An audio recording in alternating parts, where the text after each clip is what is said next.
웨슬리 목사님의 표준 설교 중에서 산상수훈 하늘로 가는 길이라고 하는 그런 산상수훈의 말씀들을 함께 나누고 있습니다.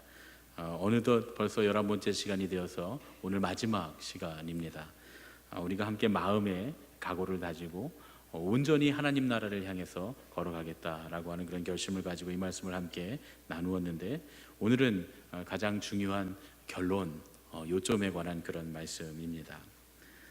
미국에서 한 여성이 마트에 갔다가 특별한 경험을 했다고 합니다.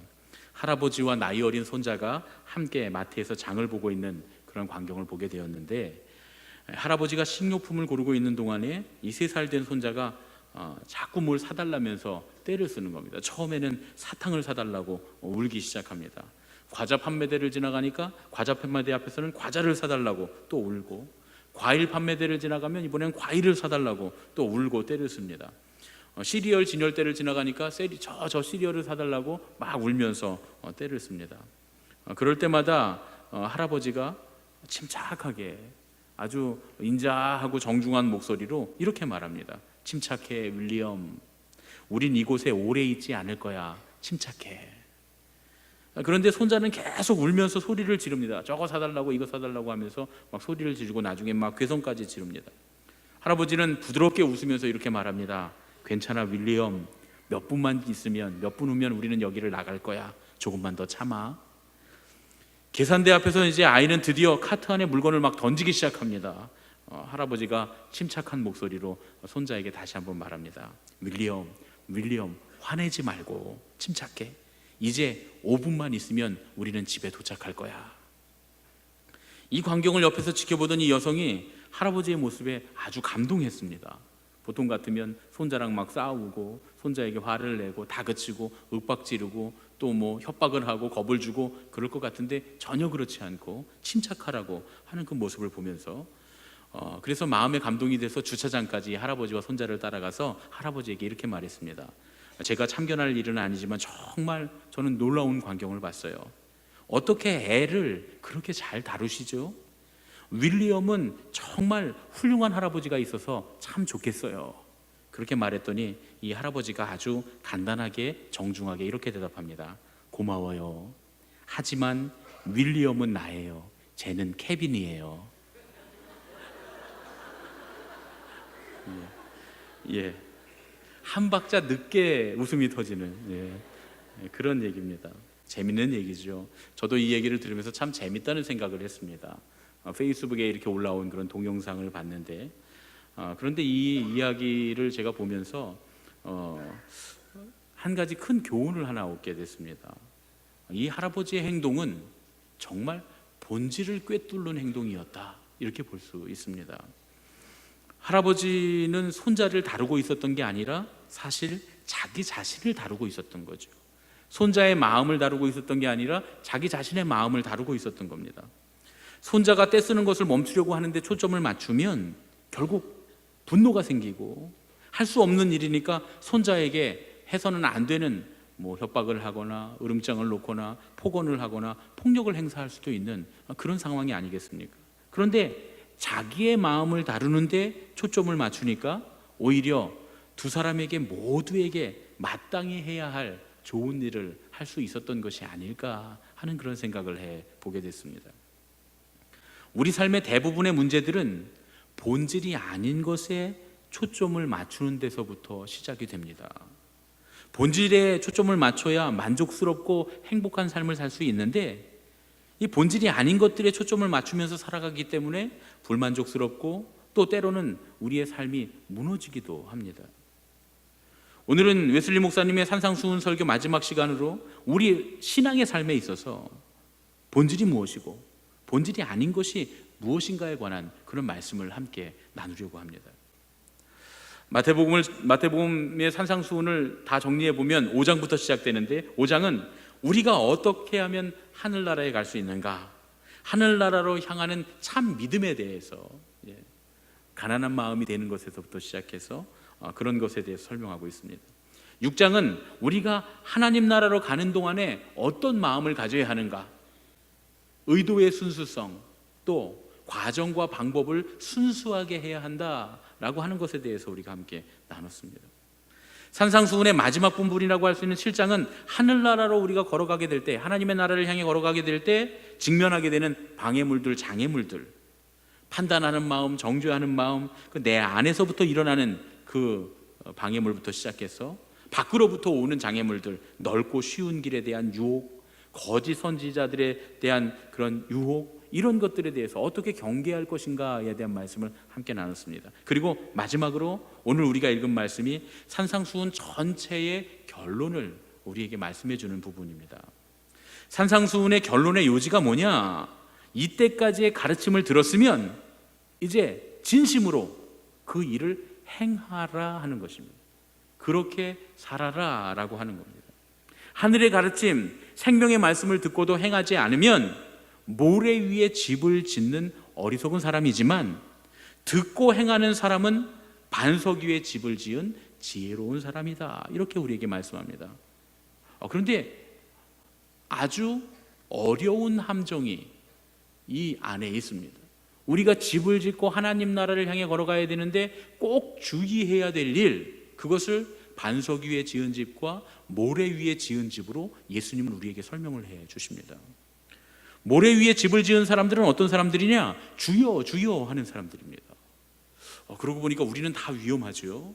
기도할 때마다 주여 하고 기도를 하니까 우리도 주여 주여 하는 사람이기 때문에 모래 위에 집을 짓는 사람이 되기가 쉽지 않을까?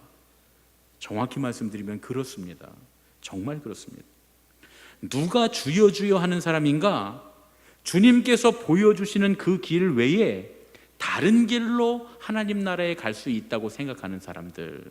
그런데 이 다른 길이라고 하는 게 너무나 비슷하고 그럴듯해서 마치 그렇게 하면 천국에 갈 수 있을 것 같은 그런 길입니다.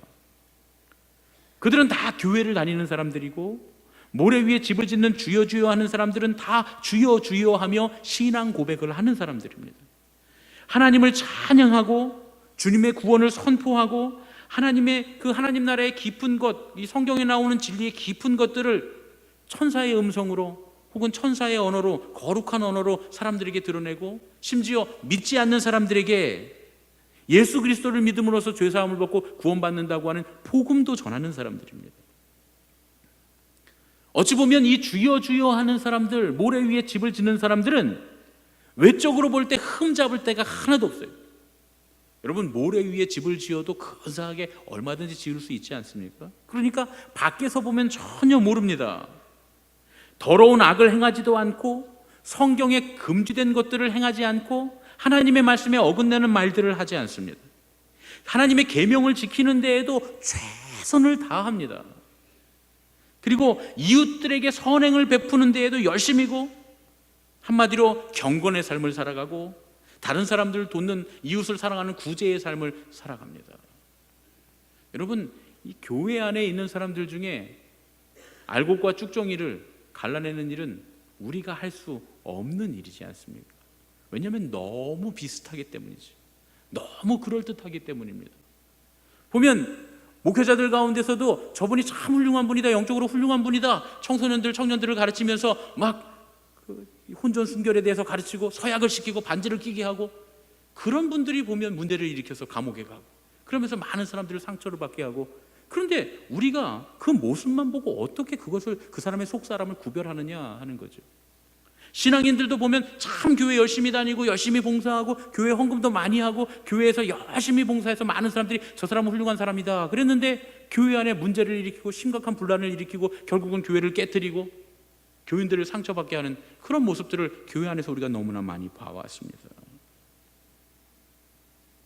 그러니까 다시 말씀드리면, 그렇게 경건한 모습을 하고 거룩한 천사의 모습을 하고 신앙인으로 전혀 흠없는 모습을 가진 그런 삶을 산다 할지라도 진짜 하나님의 나라에 참여할 수 없을 수도 있다, 그런 얘기입니다.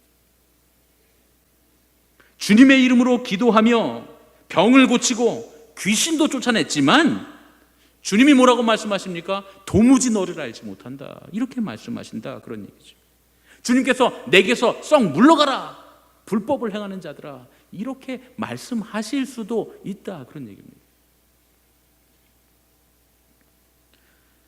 결론적으로 말씀드리면 외적인 행위로는 천국에 들어갈 수 없습니다. 물론 내적으로도 순수한 의도가 있으면, 내적으로 순수한 의도가 있어서 정말 하나님의 은총을 사모하는 사람들, 그런 사람들은 당연히 외면으로, 외적인 행동으로 그 내적인 순수한 신앙이 흘러나오게 되어 있죠. 그러나 외적으로만 꾸밀 수도 있다, 그런 얘기입니다. 우리는 그동안 성경의 말씀과 교회의 역사 가운데 나타난 그런 사람들의 모습을 보면서 경건의 모양은 있지만 내적으로는 경건의 능력이 없는 사람들, 경건의 능력을 부인하는 사람들, 그런 사람들이 너무나 많이 있었음을 보아왔습니다. 진정한 신앙, 오늘 하루도 하나님의 은혜로 살기 위해, 내가 너무 나약하고 부족하고 죄인이고 모자라기에, 나는 부족하기에 오늘도 주님의 은총과 은혜로만 살 수 있다고 고백하며 겸손히 주님 앞에 나와 은총을 얻기 위해 신앙생활을 하는 것이 아니라 사람들에게 인정받기 위한, 그래서 사람들이 박수 쳐주는, 사람들이 잘한다고 칭찬하는 그 칭찬을 위한 신앙의 행위를 하는 사람들이 너무나 많이 있습니다. 또 혹은 자기 만족을 위해서, 내가 이 교회에서 이런 영향력을 미치고 집사가 되고 권사가 되고 장로가 되고 사람들 앞에 존경을 받고 또 내가 나 정도 되면 이 정도 되는 사람이 되어야지 하는 자아실현, 자기 만족을 위해서 신앙생활하는 사람들도 있습니다. 또 어떤 사람들은 신앙의 행위 그 자체를 목적으로 삼는 사람들이 있습니다.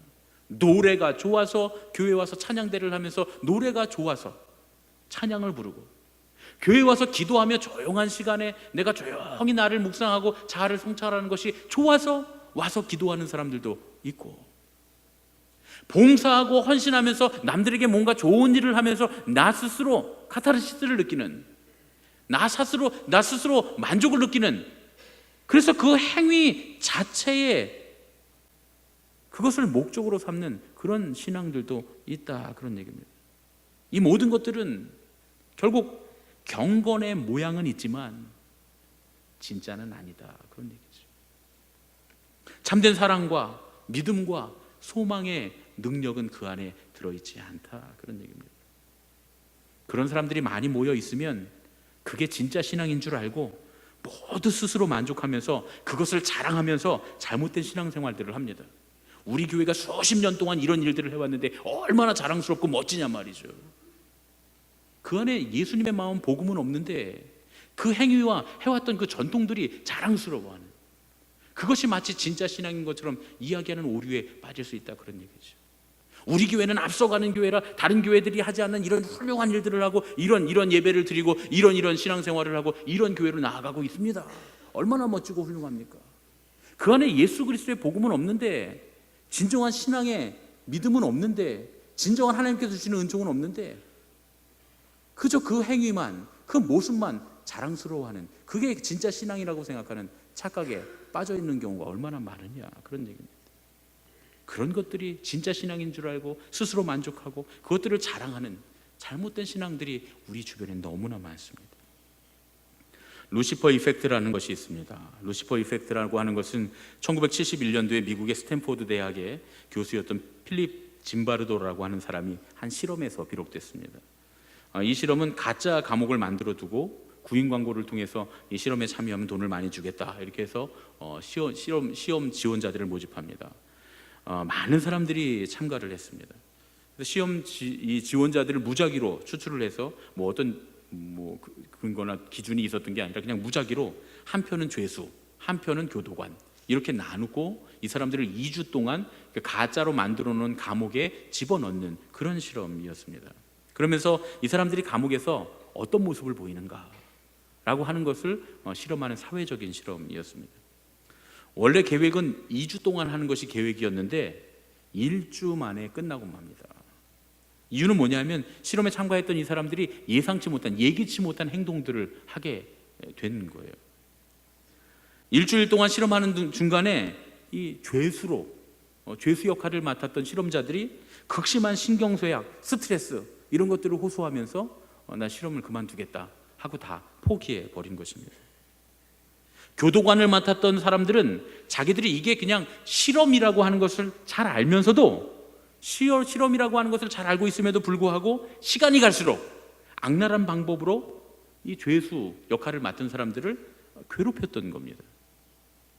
이 실험의 결과가 어떻게 나왔냐면, 이 실험의 결과 극단적인 폭력성과 집단성이 인간의 본성이다라고 하는 결론을 내리게 됩니다. 또 한 가지 질문을 하게 되는데, 정말 휴머니티가, 인간성이라고 하는 게, 인간애라고 하는 게 실제 하는가에 대한 근본적인 회의를 갖게 했습니다. 그리고 어느 누구도, 심지어 도덕적이고 윤리적이라고 여겨지는 그런 사람들조차도 자신들이 놓여진 사회적 상황과 주어진 역할에 따라서 너무도 쉽게 악마로 돌변할 수 있다고 하는 점을 일깨워준 그런 실험이었습니다. 인간은 누구나 상황만 주어지면 악마가 될 수 있습니다. 이걸 루시퍼 이펙트라고 합니다. 본디 원래 선한 천사였던 루시퍼가 악마가 된 것처럼 얼마든지 착한 사람들도 악한 사람들이 될 수 있다, 그런 얘기입니다. 사람이 자기의 정체성을 잃어버리고 주어진 사회적 역할, 사회적 상황에 적응하기 시작하면 자기에게 주어진 역할에 따라서 행동하게 된다는 거예요.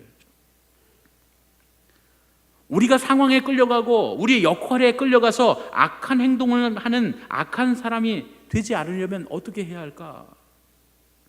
끊임없이 나는 누군가? 나는 어떤 존재인가에 대한 질문을 해야 되는 겁니다. 또 내가 지금 하고 있는 이 일이 어떤 의미를 갖고 있는가? 나는 왜 이 일을 하고 있는가에 대해서 우리가 해답을 찾으려고 노력해야 됩니다. 그렇지 않으면 우리는 언제든 우리의 상황과 우리의 역할에 따라서 악마가 될 수 있다, 그런 얘기죠. 상황과 환경에 매몰돼서 그에 따른 그 행동만을 할 때 우리는 가장 중요한 본질을 잃어버릴 수 있는 그런 사람들이 될 수 있다, 그런 얘기입니다. 우리가 천국으로 가는 길을 걸어갈 때, 하늘 가는 길을 갈 때 이건 매우 중요한 일입니다. 가장 중요한 본질을 빼먹고 행위만을 쌓아가는 것, 그것이야말로 기초인 반석을 빼먹고 모래 위에 집을 짓는 것과 같다, 그런 얘기입니다. 모래 위에 집을 짓는 사람은 어떤 사람들입니까? 열심히 신앙의 행위들을 하는 사람입니다. 예배에 빠지지 않고 열심히 나오고, 열심히 기도회에 참석하고, 선교를 위해서 헌금을 하고, 열심히 구제하고, 열심히 봉사합니다. 이런 신앙의 행위들은 집을 짓는 거라고 말할 수 있어요. 물론 집을 열심히 지어야죠. 그러나 모래 위에 집을 짓는 사람들은 집을 열심히 짓기는 지었지만 가장 중요한 본질을 빼먹고 지은 것입니다. 왜 집을 짓는지에 대한 가장 중요한 본질은 빼먹고 그저 집을 짓는 행위에만 매몰된 사람들이 모래 위에 집을 지은 사람들입니다. 여러분, 집이 하는 가장 중요한 역할이 뭡니까? 수많은 위험들로부터 우리를 보호해주는 피난처와 안식처의 역할입니다. 그게 집의 가장 중요한 역할 아니겠습니까? 그런데 집의 외형만 만들기에 급급해서 기초를 다지지 않고 뼈대를 엉성하게 만들면 그 집은 가장 중요한 피난처와 안식처의 역할을 할 수가 없습니다. 여러분, 우리의 신앙이 왜 흔들리고 무너집니까? 어떤 경우에 조그마한 시험만 와도 막 흔들리고 무너지는 사람들을 봅니다. 목회자들이나 혹은 교회 지도자들에게 조금만 잘못된 점이 보여도 신앙 자체가 흔들리는 그런 사람들이 있습니다. 이단들이 와서 도대체 저 이단들에게 왜 미혹이 될까 그렇게 생각이 들어도 그들이 와서 조금만 사랑의 모습을 보이고 천사의 모습을 보이면 그냥 신앙 자체가 송두리째 흔들리는 사람들이 있습니다. 왜 시험이 오거나 문제가 생기거나 혹은 유혹이 올 때 우리의 신앙이 이렇게 잘 흔들리게 되고 무너지게 됩니까? 어떤 사람들은 이 땅에 교회는 좋은 교회 하나도 없으니까 교회 못 가겠다고 말이죠. 그런 사람들도 있어요. 그러나 중요한 건 이 땅의 교회들이 문제가 아니라 자기 신앙에 문제가 있는 것이다, 그런 얘기입니다. 왜 우리의 신앙이 흔들리고 무너집니까? 본질 위에 신앙을 세우지 않았기 때문입니다. 본질 위에 신앙을 세우지 않은 것, 이런 신앙은 외부에서부터 넓은 길이나 거짓 선지자들의 유혹이 올 때 흔들고 맙니다. 고난이 오면 힘없이 무너집니다. 내적인 시험, 사람들을 보면 미워하는 마음이 들고 그리고 판단하는 마음이 들고 비판하는 마음이 들면 우리의 교만과 분노가 일어나고 두려움이 일어나고 때로는 정욕들이 일어날 때, 그때 그런 것들이 밀려올 때 하나도 버텨내지 못하고 그 영혼까지도 송두리째 무너지고 마는 것, 그것은 본질 위에 세우지 않은 신앙, 모래 위에 세운 집이다, 그런 얘기입니다. 그러면 본질 위에 신앙을 세우는 것은 무엇인가? 오늘 예수님 우리에게 말씀합니다. 반석 위에 세우는 것이 무엇인가? 본질 위에 신앙을 세우는 것이 무엇인가? 주님의 말씀을 따라가는 것, 주님의 뜻을 따라가는 것이 본질 위에 세우는 신앙이요, 반석 위에 집을 짓는 신앙이다, 그런 얘기입니다. 우리는 본질이 아닌 걸 너무 많이 따라갑니다. 피아노를 치는 게 뭘 중요하고 악기 드럼을 치는 게 뭐가 중요하고 이런 것들이 뭐가 나쁘고 뭐가 좋고 이런 것들이 뭐가 중요합니까? 내가 하나님 앞에 온전한 마음으로 나의 삶의 모든 것을 회복시켜 주시고 내 삶의 모든 것을 공급해 주시는 하나님을 찬양하는 것이 훨씬 더 중요한 것 아니겠습니까? 옆에서 어떤 사람이 뺨을 치면서 찬양을 하든 배를 치면서 찬양을 하든 박수를 치면서 찬양하든 발을 구르며 찬양하든 그게 무슨 상관이 있습니까? 지금 오늘 내가 나에게 하나님께서 주신 은혜를 경험하며 하나님을 바라보며 주님을 찬양하는 것이 찬양의 본질 아니겠습니까? 우리의 예배의 형태가 찬송가를 부르는 것이든 복음송가를 부르는 것이든 춤을 추는 것이든 아니면 고요히 가만히 엎드려 있는 것이든 우리의 예배의 형태가 왜 중요합니까? 사실은 우리가 지금 우리 삶의 모든 것이 주님의 것이며 하나님을 경험하는 그 예배의 본질이 훨씬 더 중요한 것 아니겠습니까? 밖에 있는 사람을 돕든 교회 안에 있는 사람을 돕든 우리가 헌금을 하든 혹은 우리가 구제를 하기 위해서 공개를 하든 그런 것들이 뭐가 중요합니까? 하나님께서 우리에게 나누라고 하셔서 우리가 나눌 수 있는 것들을 이웃들과 함께 나누는 봉사의 삶, 섬김의 삶, 헌신의 삶, 이웃을 사랑하는 삶이라면 무엇을 해도 상관없겠지요. 본질이 중요하지 행위가 무엇이 중요하단 말입니까? 물론 그 본질로부터 좋은 행위가 의도도 순수하고 과정과 방법도 순수해야 되는 것은 맞습니다. 그러나 그 행위에만 매몰돼서는 안 되겠다, 그런 얘기죠. 오늘 주님께서 나에게 원하시는 것이 박수를 치며 찬양하는 것이면 박수를 치며 기뻐하며 찬양하며 감사하고, 눈물을 흘리며 회개하는 것이면 눈물을 흘리며 회개하며 엎드려서 찬양할 수 있지 않겠습니까?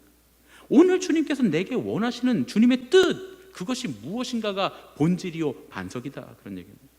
주님의 말씀을 따라가는 사람, 주님의 뜻을 따라가는 사람, 그 신앙이 지혜롭고 슬기로운 신앙입니다.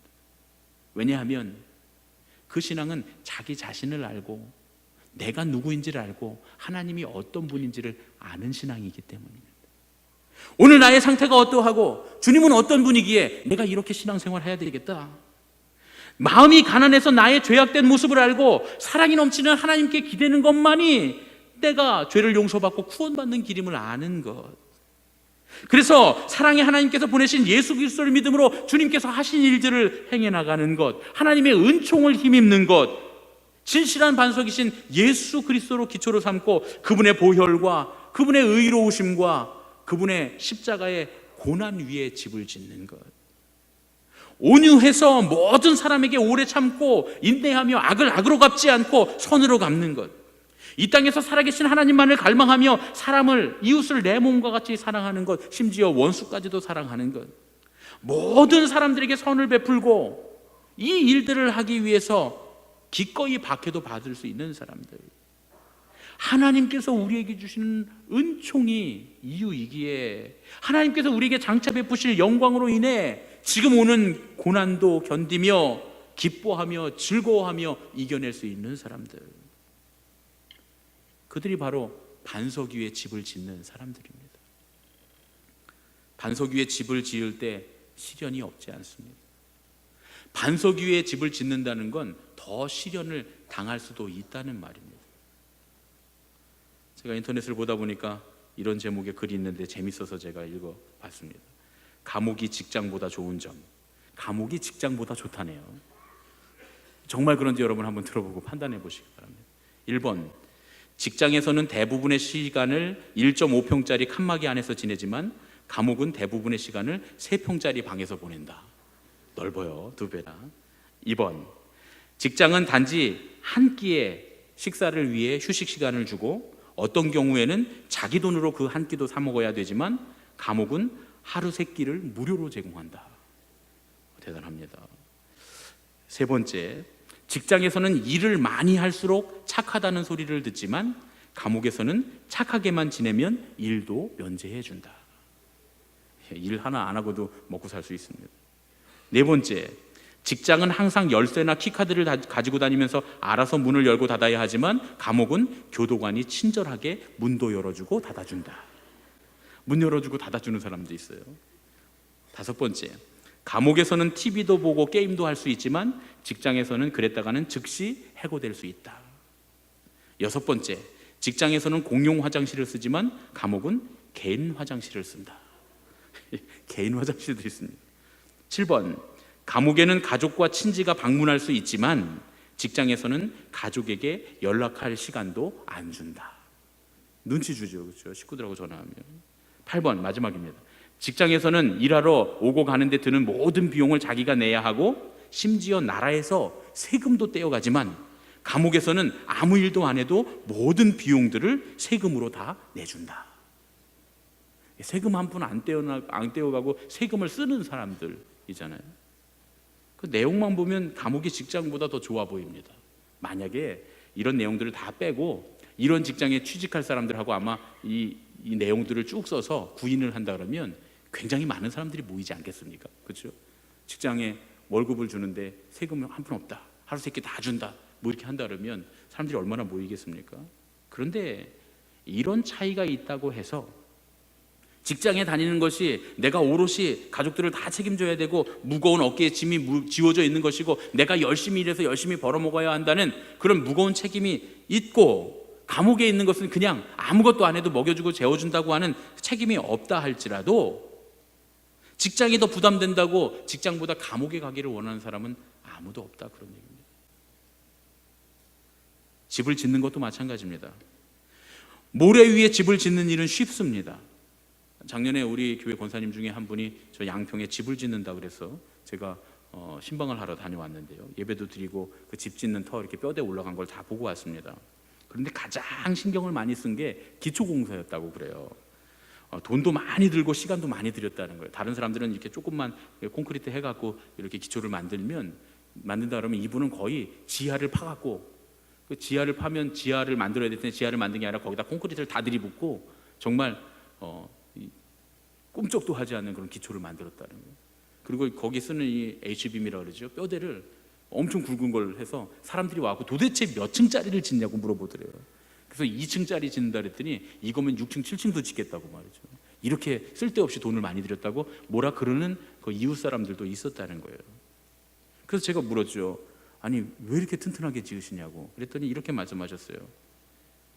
쉽고 저렴하게 지을 수도 있지만 자녀들이 살 집이라 내가 더 튼튼하게 짓습니다. 이 집은 지진이 나도 끄떡 없습니다. 요즘 한국에도 지진이 자주 일어나니까 정말 지진이 나도 끄떡 없는 집, 제가 보니까 지진이 아니라 산사태가 나서 이 집이 굴러가도 집은 안 망가지겠더라고요. 얼마나 튼튼하게 졌는지 정말 산사태가 몰려서 집이 굴러가도 집은 안 망가질 정도로 그렇게 크게 아주 튼튼하게 지으셨습니다. 자녀들이 살 집이니까 더 튼튼하게 짓습니다. 신앙도 마찬가지 아니겠습니까? 모래 위에 집을 짓는 건 쉽습니다. 오히려 하나님의 뜻대로 반석 위에 늘 본질을 체크하면서 정말 하나님의 뜻인가, 하나님 원하시는 길인가, 이런 것들을 늘 우리가 생각하면서 그 반석 위에 신앙을 세우는 일은 굉장히 힘든 일이고 어려운 일이고 시련을 당해야 되는 일입니다. 탈무드에 보면 랍비들의 교훈을 적어놓은 이야기들 중에 이런 것들이 있다 그래요. 랍비 요나단이라고 하는 사람이 이렇게 말했다 그럽니다. 도공은 이미 망가진 그릇을 손가락으로 두드려 시험해보지 않습니다. 그러나 잘 만들어진 그릇은 손가락으로 이리저리 두드려 보면서 시험해봅니다. 이와 같이 하나님도 이미 잘못된 악한 자는 시험하지 않고 바르게 살아가는 착한 사람들을 시험해 보시는 것입니다. 랍비 드야라고 하는 사람은 이런 말을 했다 그래요. 자기가 팔고 있는 배가 좋다고 생각한 삼배 장사가 있다면 그는 그 삼배를 계속 다듬이질해서 윤기를 낼 것입니다. 그러나 그 배가 나쁜 품질이라면 그렇게 하지 않을 것입니다. 자꾸 두드리면 곧 헤어져 버리기 때문입니다. 이처럼 하나님도 바르게 사는 사람들만을 골라 시험해 보십니다. 랍비 9초라고 하는 사람도 이렇게 말했다 그래요. 한 마리는 건강하고 다른 것은 좀 약한 두 마리의 소를 기르고 있는 농부가 있다면 그 농부는 건강한 소에게 멍에를 지게 할 것입니다. 이처럼 하나님은 건강하고 바르게 사는 자에게 더 무거운 짐을 지게 하십니다. 무슨 얘기입니까? 반석 위에 집을 짓는 일이 오히려 더 시련이 생길 수 있는 길이다, 그런 얘기입니다. 때로는 여러 가지 많은 비난과 어려움을 당할 수도 있습니다. 줄기찬 비와 홍수를 만나게 될 수도 있겠죠. 그런데 중요한 사실은 반석 위에 세운 집은 절대로 무너지지 않는다는 겁니다. 땅이 변하든지 산이 요동하든지 바닷물이 넘쳐 흘러도 절대로 요동하거나 무너지지 않는다, 그런 말씀이죠. 우리는 우리 자신을 향해서 진지하게 물어봐야 합니다. 나는 과연 어떤 기초 위에 집을 짓고 있는가? 모래 위에 집을 짓고 있는 어리석은 사람같이 어떤 이데올로기, 무슨 주의, 혹은 누가 말한 어떤 설교, 또 구원을 갖고 올 수 없는 어떤 행위, 신앙의 어떤 행위들, 그릇된 믿음들 위에 집을 짓고 있는 것은 아닌가 말이죠. 내가 주장하고 있는 이 신앙이, 내가 말하고 있는 이 신앙이 혹시 본질을 벗어나서 세상의 주의나 어떤 사람의 설교나 어떤 그동안 해오던 전통적인 어떤 행위나 아니면 새롭게 하고 있는 유행이나 이런 것들을 따라가고 있는 것은 아닌지, 모래가 아닌 반석 위에 집을 지어야 할 줄로 믿습니다.